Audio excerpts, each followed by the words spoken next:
Ce matin, ces Terre-Neuve se jettent à l'eau. Pour les former à devenir sauveteurs en mer, l'éducateur s'adresse d'abord à leur maître. Quand vous êtes derrière le chien, et c'est le cas quand vous tirez une victime, c'est tir à terre. En avant, tu cherches.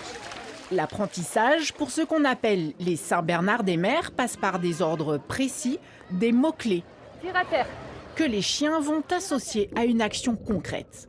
Donc là, j'essaie de travailler sur qu'ils reviennent et qu'ils ramènent le manchon complètement à terre. En fait, pour que si un jour c'est une victime, il ne la lâche pas au milieu. Malgré ses 70 kilos en moyenne, ses pieds légèrement palmés font du Terre-Neuve un nageur hors pair. Il peut tracter jusqu'à 1 tonne.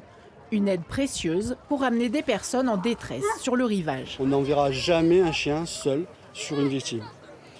On va partir nous sur la victime, ou un maître nageur, peu importe.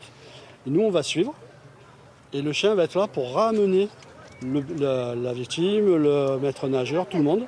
Et en fait, le maître nageur ou nous, on peut se concentrer sur la victime.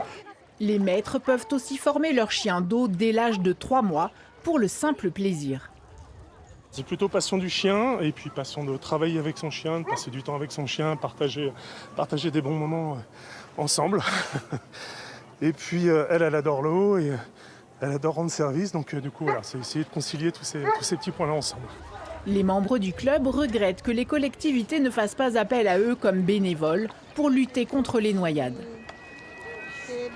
Nous, on aimerait bien assister les maîtres nageurs pour pouvoir aider. Et puis pourquoi pas ouvrir une structure comme le font les Italiens depuis 40 ans, où ils surveillent les plages et les lacs. Catherine et son chien à Maroc, eux, seront opérationnels au bout de 3 ans.